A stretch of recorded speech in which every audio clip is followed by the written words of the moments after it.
Boa noite. Mais uma vez estamos aqui para o nosso encontro fraterno, trazendo um tema para o nosso bate-papo. Mas antes de qualquer coisa, é sempre bom renovarmos o nosso contrato com um estado mais contemplativo. É sempre bom treinarmos a habilidade de perceber com que ambiente mental chegamos, sentamos e nos aprontamos para escutar e nos aprontamos para uma pausa. Então, eu convido vocês, nesse momento, a se acomodarem um pouco mais e, se for possível e se for bom, que possam fechar os olhos, afastando os estímulos externos, né? Os estímulos que vêm através da visão, trazendo a atenção um pouco mais para dentro e simplesmente observando. Observe-se sem nenhum julgamento. A proposta aqui é a gente lembrar da necessidade de se perceber,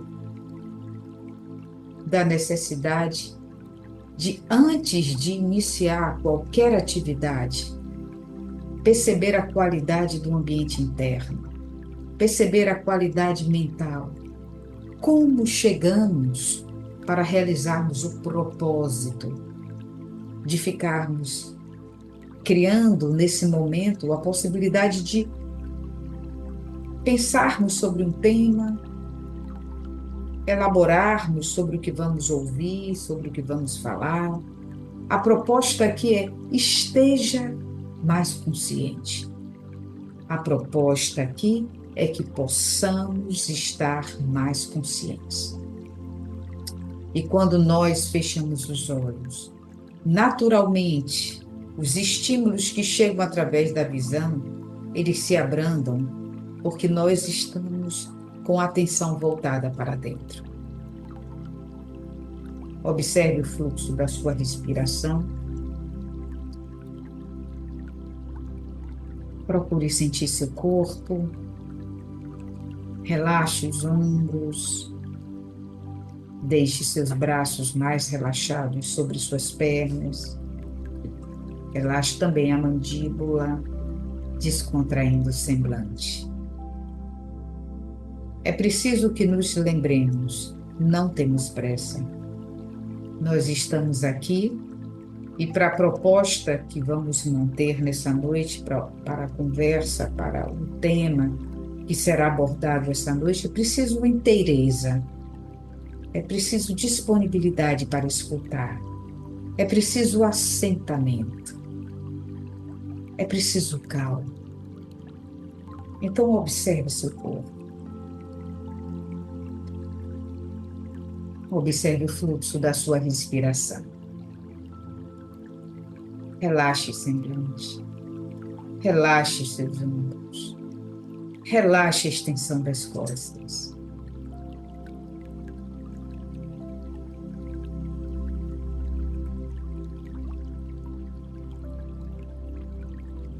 E vamos trazer as mãos unidas em Prana Mudra, próximas ao coração. Vamos inspirar e juntas, vamos virar o mantra 3 vezes.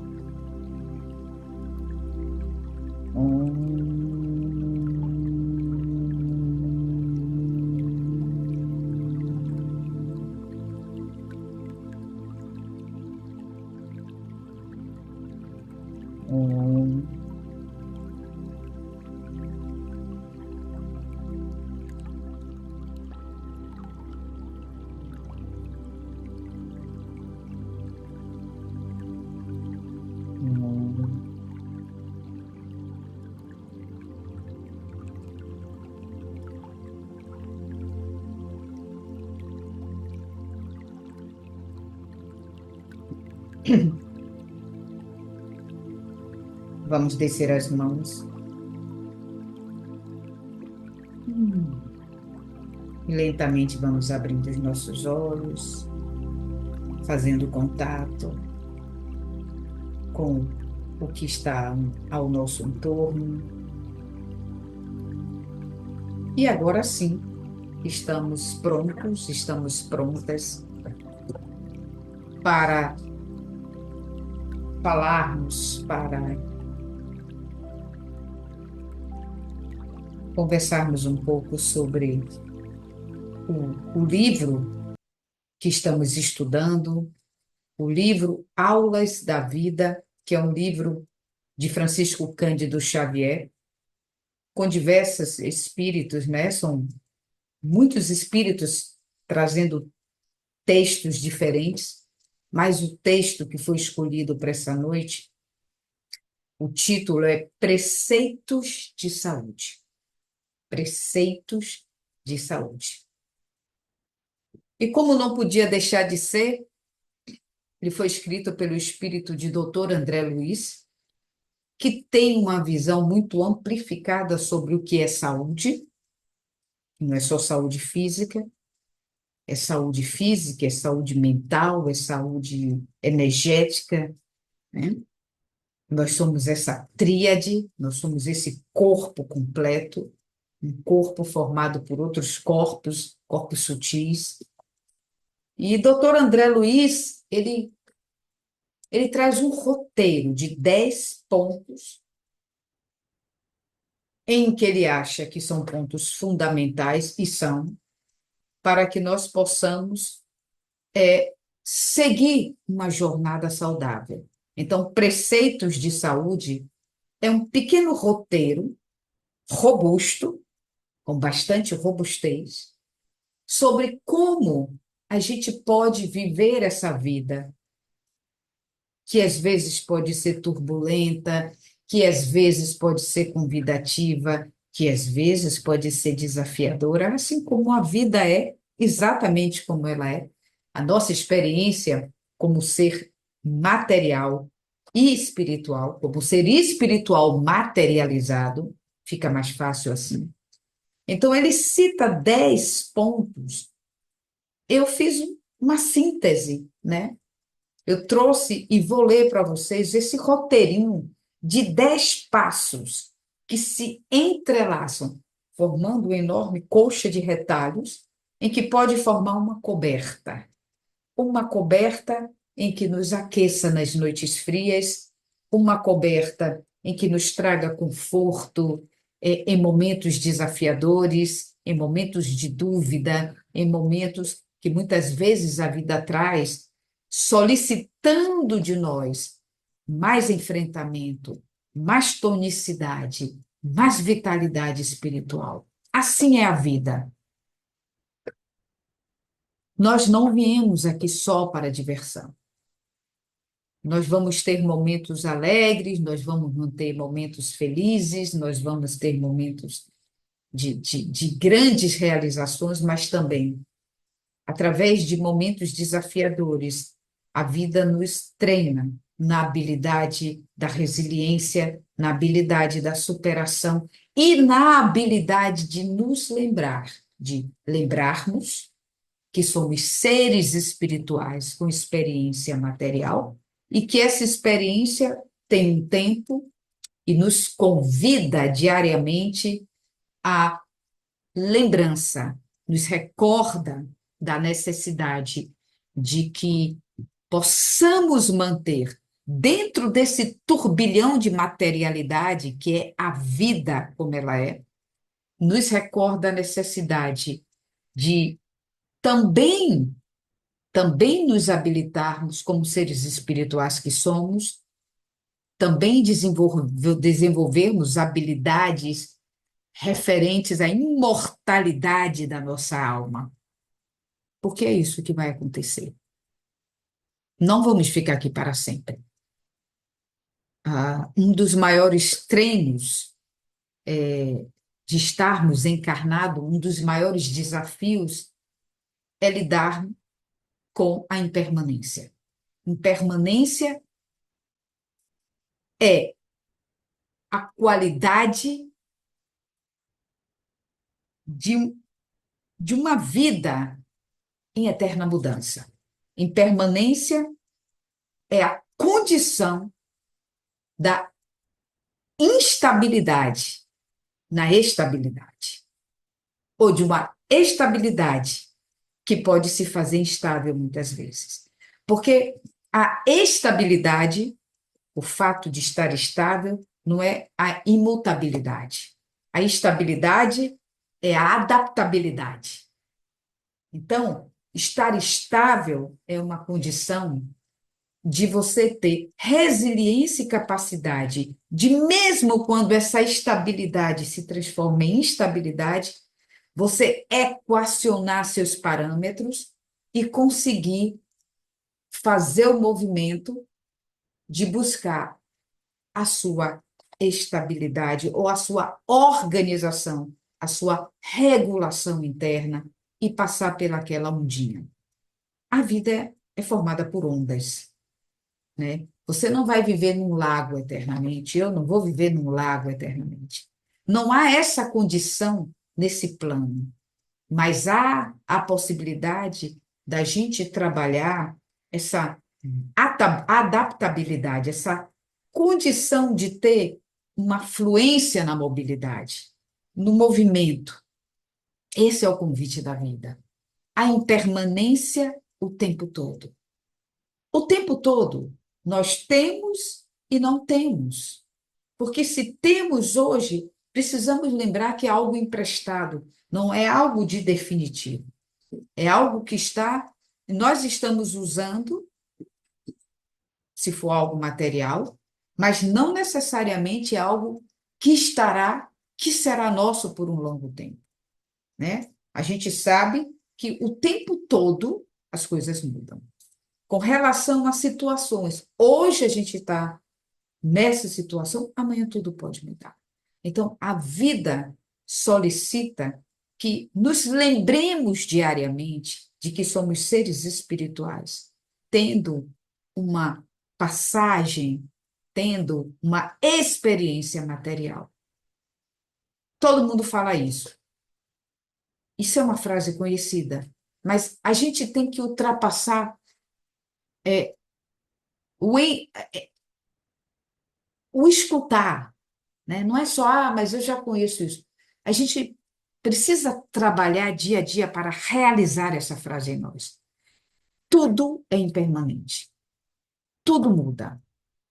Tudo muda. O que não muda é a condição de desenvolver a habilidade de adequar nossos recursos às necessidades, de se estabilizar na instabilidade.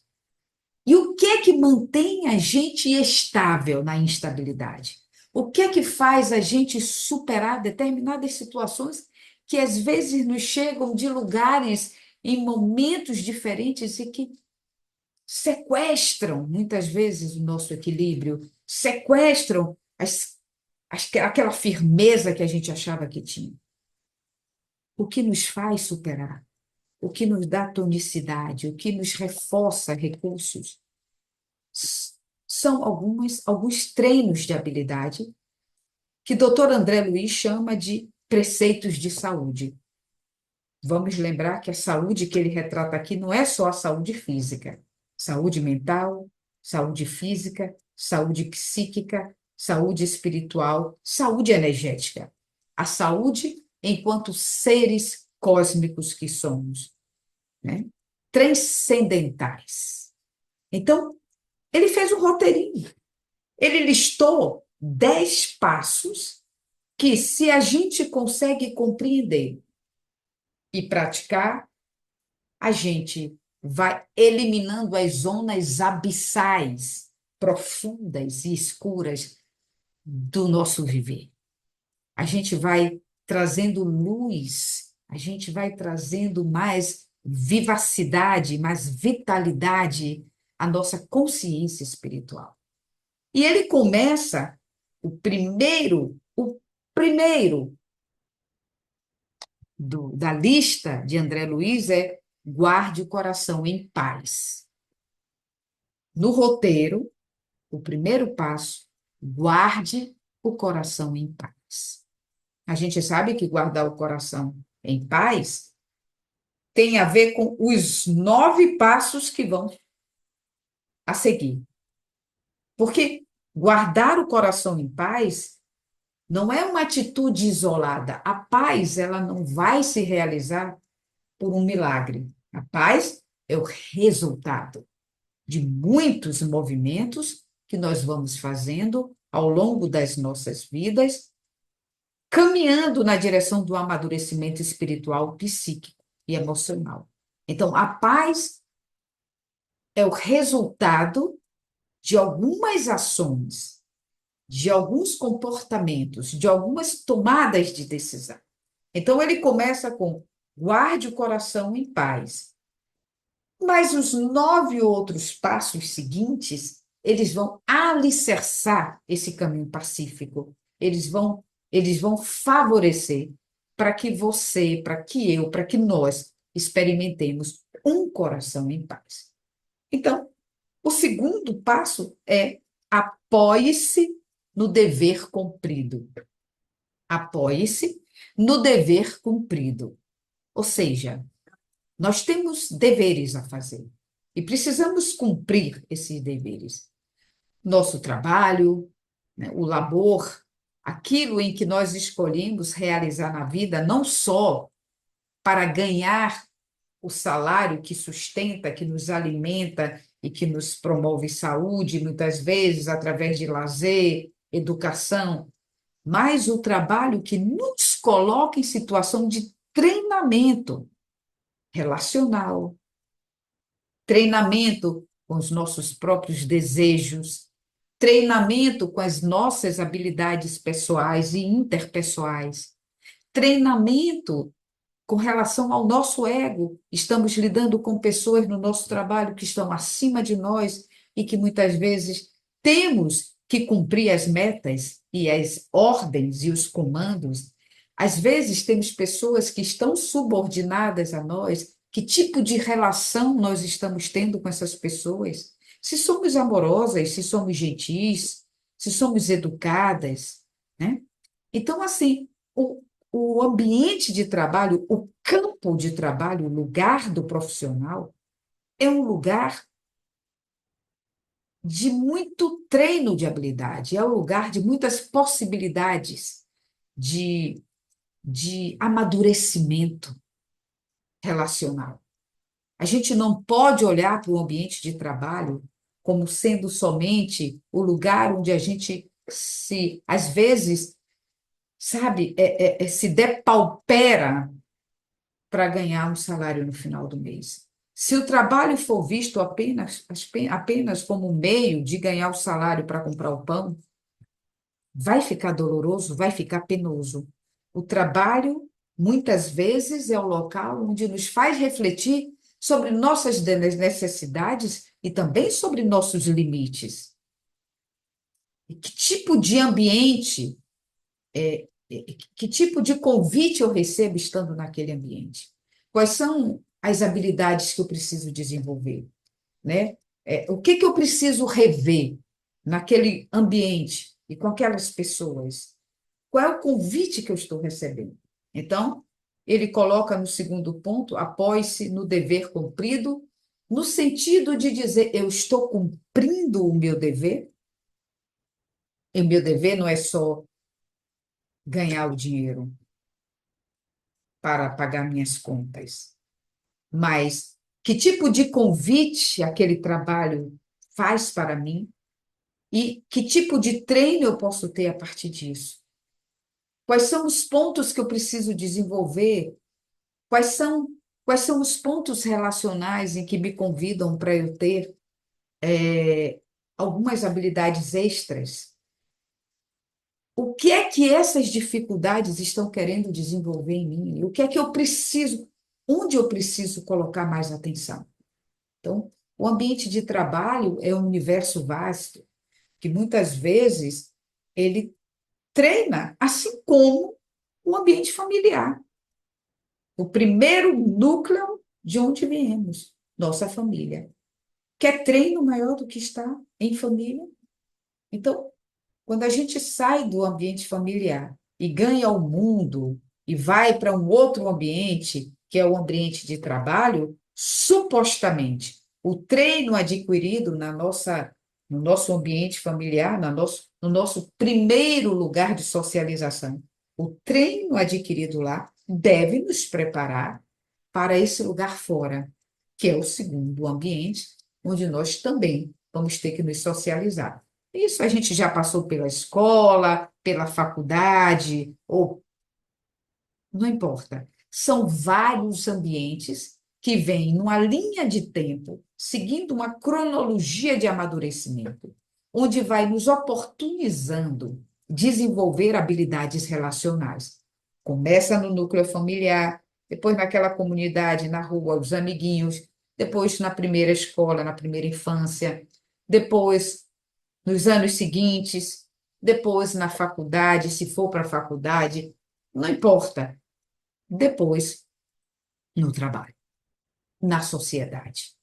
Então, a vida vai nos trazendo de forma sincronizada vários, é, várias situações onde nós temos a possibilidade de costurar esses retalhos para que formemos uma grande coxa, né? Uma coxa, onde possamos costurar essas habilidades ao longo de diversas experiências.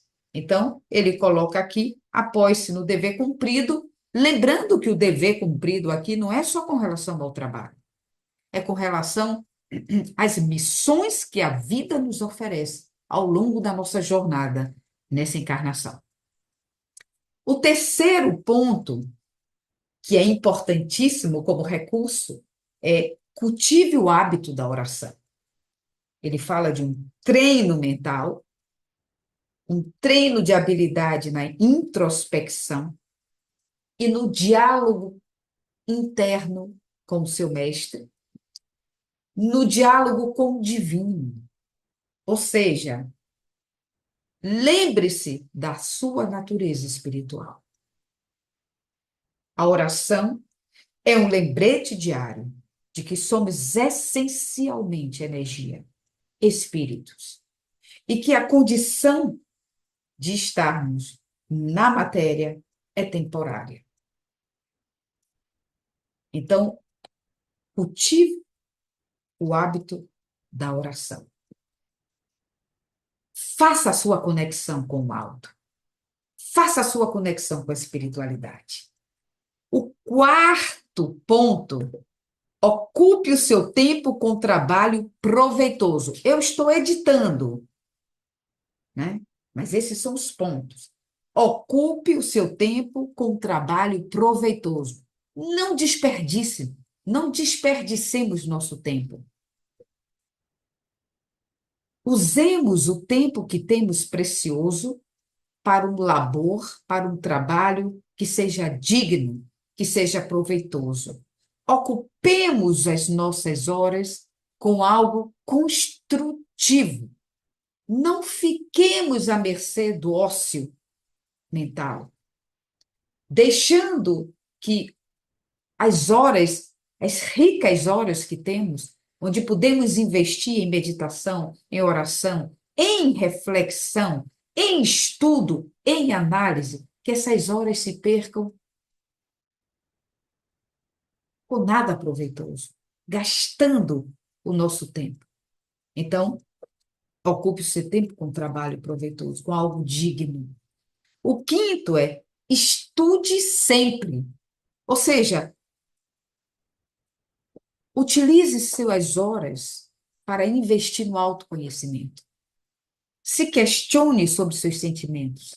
Se questione sobre se você está fazendo a coisa certa.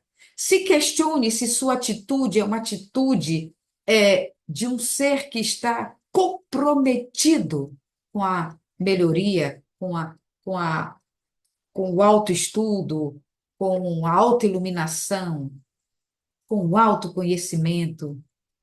Se pergunte se a reação que você teve foi uma reação adequada àquilo que você tem como meta onde você quer chegar, a quem você quer ser, ao espírito que você quer ser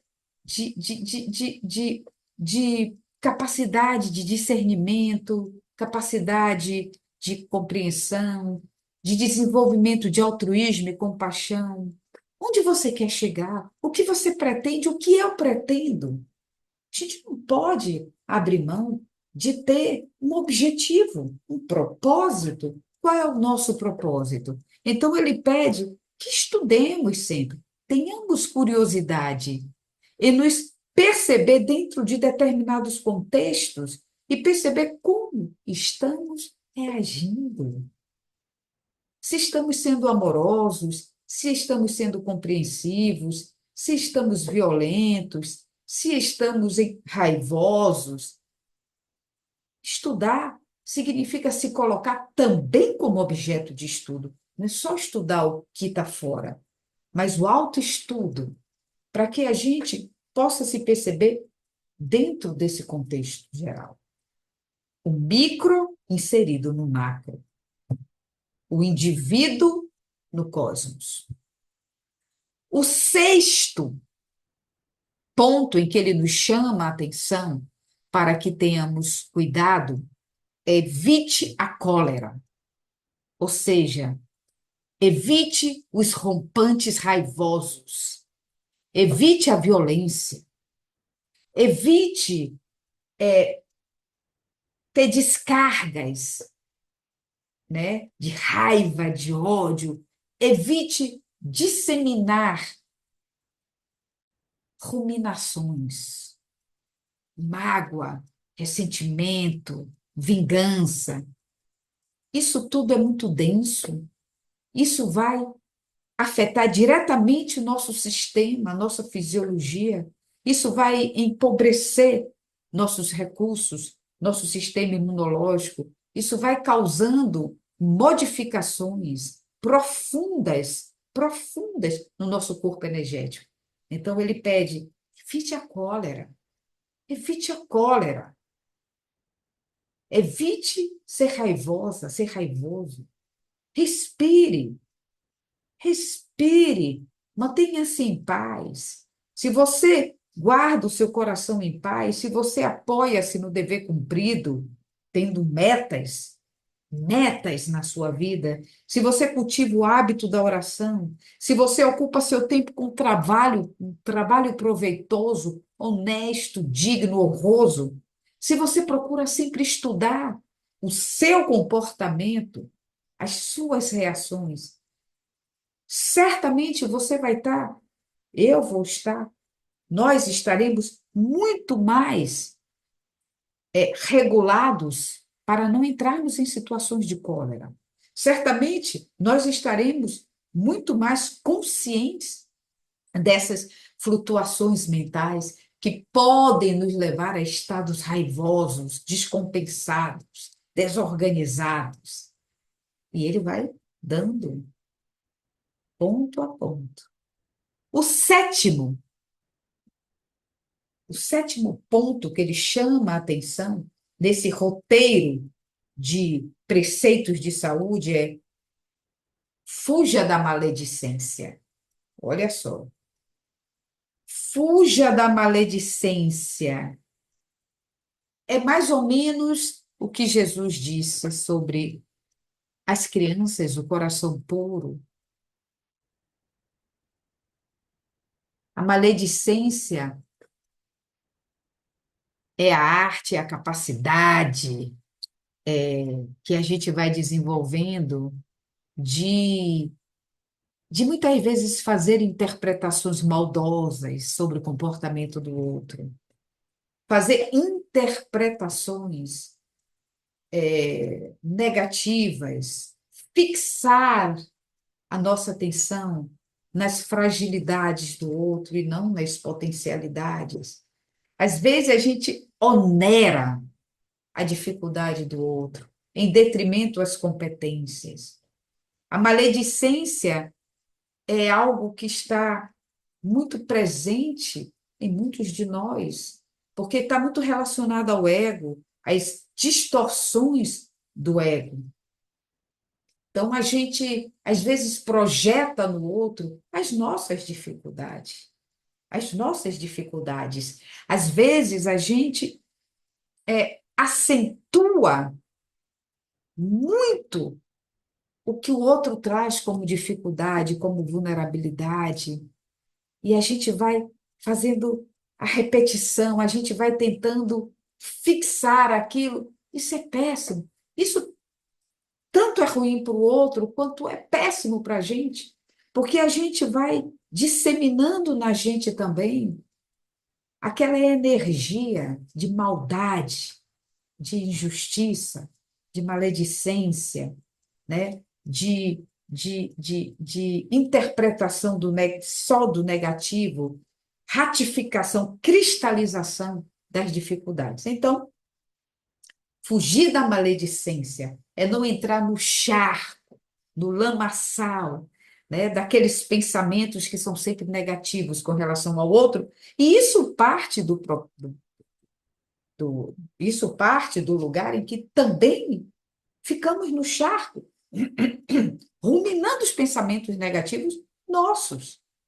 Porque quem está focando a mente, focando a atenção nas coisas boas para si, não vai estar perdendo tempo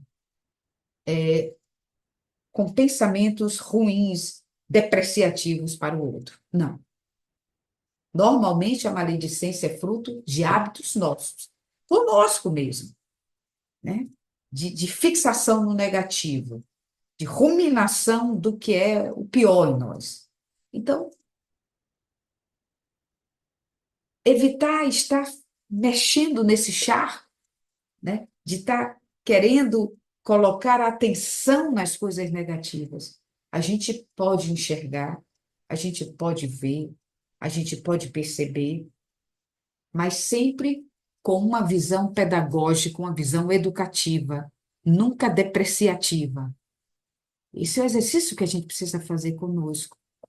Eu vou olhar para as minhas dificuldades, vamos olhar para as nossas dificuldades, mas não no sentido de depreciação, não no sentido de cristalização do negativo, mas sim uma visão pedagógica, de mudança, de ressignificação, de educação, para que a gente possa se desidentificar daquilo que é negativo e se identificar através de posturas corretivas com o que é positivo.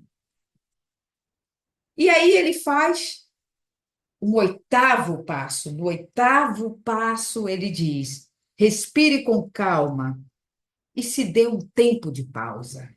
Ou seja, observe-se.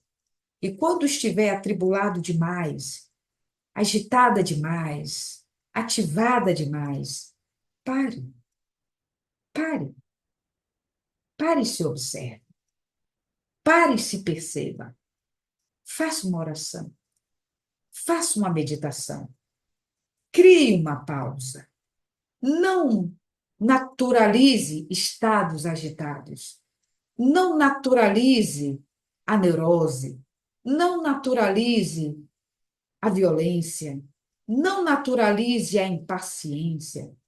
Não vamos naturalizar esses estados em que sequestram nossa energia, sequestram as nossas virtudes, sequestram o nosso contato com o divino, que vão depauperando o nosso campo vibracional. Façamos uma pausa, e ele pede isso. Quando se sentir no turbilhão, quando se sentir agitada demais, agitado demais, quando se sentir fora da sua linha de regulação, pare, respire com calma, se dê um tempo, se observe, se perceba. Lindo isso. É um roteiro infalível. E aí ele faz um nono. O nono ponto, ele pede: coma pouco,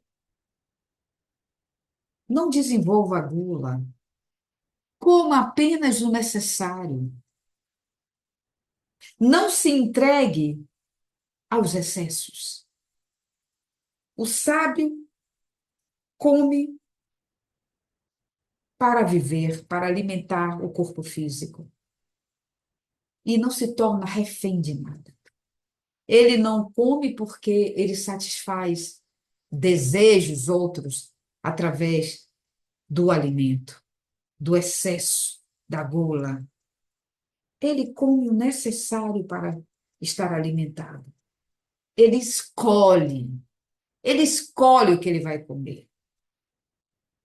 E a comida não é prazer para, para outras frustrações, não é moeda de barganha, de compensação. A comida é para alimentar.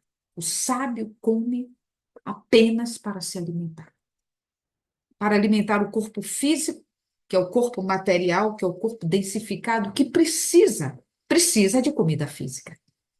Assim como o nosso corpo espiritual, nosso corpo sutil, precisa do alimento da oração, da meditação, de atitudes proativas para que o prana chegue, para que a energia cósmica alimente os nossos canais energéticos, circule pelos nossos canais energéticos, alimente nossos chakras, alimente nossos corpos sutis. Comer pouco significa comer apenas o necessário, escolhendo o que lhe parece mais saudável, o que lhe parece mais adequado para a sua alimentação. E o décimo e último passo, último conduta que ele aconselha para que possamos ter saúde é: seja paciente e perdoe. Lembrando que a bondade divina nos tem sido paciente e bondosa milhões de vezes ao longo das nossas jornadas, nem só dessa. Podemos pensar em todas as vidas que já tivemos, em todas as vidas que ainda teremos, como a bondade divina é misericordiosa e compassiva. Como a bondade divina é complacente com a gente. Então, ele pede que possamos reconhecer o quanto Deus tem sido misericordioso esse tempo todo conosco. Em pequenas e grandes falhas, em pequenas e grandes dificuldades que ainda temos, e sabemos que temos, podemos reconhecer isso verdadeiramente. Como o tempo todo nos sopra ao ouvido uma intuição, como o tempo todo Deus utiliza-se de bocas para falar coisas que vão nos trazendo mensagens de lugares diferentes, mensagens que vão nos trazendo um roteiro para que possamos encontrar a paz, para que possamos fazer escolhas acertadas sobre nossos caminhos, para que possamos ter mais coerência, ter mais propósito nas nossas vidas. Então, ele pede que lembremos que recebemos essa misericórdia divina, muitas vezes, milhões de vezes ao longo das nossas experiências, e que seria bastante proveitoso que começássemos a também desenvolver a habilidade da paciência e do perdão, compreendendo que nós também ainda, muitas vezes, é, estamos à mercê do perdão dos outros. Não estou nem falando só dos nossos amigos espíritos, de Deus, de Jesus, dos mestres, dos guias, mas às vezes perdão mesmo de pessoas que estão ao nosso entorno e que às vezes fazemos coisas no momento em que estamos tomados pelo ímpeto, pela cólera, enfim, e essas pessoas muitas vezes relevam, dizem, está tudo bem, eu reconheço que você não está no bom momento. Então, é preciso que nos coloquemos também no lugar de sermos esse doador, essa generosidade, essa capacidade de perdoar, essa bondade intrínseca, para que possamos fazer parte dessa grande egrégora. Doutor André Luiz faz esse roteiro absolutamente sintetizado, né? Sistematizado, simples e tão complexo para nós, mas que nós podemos começar a olhar e ver onde está a minha dificuldade, onde é a minha maior dificuldade, e colocar mais atenção onde nós temos mais dificuldade. Colocar mais vontade e mais intenção, para que possamos, através desse roteiro, alcançarmos a saúde integral, a saúde que tanto aspiramos, a saúde que tanto, tanto desejamos e que só depende de nós. E convido vocês mais uma vez a uma pausa. Convido vocês a fecharem os olhos e que possa refletir em cada um de nós esse roteiro de Dr. André Luiz, através do nosso querido Francisco Cândido Xavier. Esse roteiro que nos chega no momento em que mais do que nunca precisamos organizar a nossa psique, precisamos cuidar do nosso corpo, reconhecendo esse templo sagrado que nos foi emprestado para que pudéssemos desfrutar de uma vida com muitas experiências. Experiências essas capazes de nos tornar mais habilidosos na arte do viver, na arte do caminho, dessa grande jornada heróica que é estarmos encarnados. Lembrando que são 10 sugestões de comportamento, de conduta, e que nós podemos diariamente focar numa e colocar atenção naquele dia. E olhar com toda sinceridade e se perguntar, desses 10 pontos, qual ou quais são os mais difíceis para mim? Onde eu posso colocar mais atenção? Onde eu posso colocar mais disciplina? Onde eu posso colocar mais determinação? E lembrando que a saúde integral não é oriunda de nada que venha de fora. Esses 10 convites a uma mudança de hábito, esses 10 pontos que o Dr. André Luiz sugere para que possamos treinar, eles só dependem de cada um de nós, do nosso esforço pessoal. Nenhum desses 10 passos é algo que vem de fora. Observe, nada vem de fora. Os 10 passos, as sugestões de comportamento, de conduta, todas estão relacionadas à nossa determinação interna, à mudança de hábitos, à nossa vontade. Só depende de nós. Que possamos nos sentir tocados por uma força genuína, por uma vontade genuína de treinar essas habilidades em nós. E que possamos encontrar no nosso caminho o vigor necessário para realizar essas sugestões de 10 condutas para obtermos a nossa saúde integral. E vamos trazer as nossas mãos unidas em torno. Vamos inspirar e encerrar o nosso encontro desta noite, dizendo um chante. Muita paz, muita paz, muita paz. Muito obrigada pela atenção de todos e até o nosso próximo encontro. Até lá!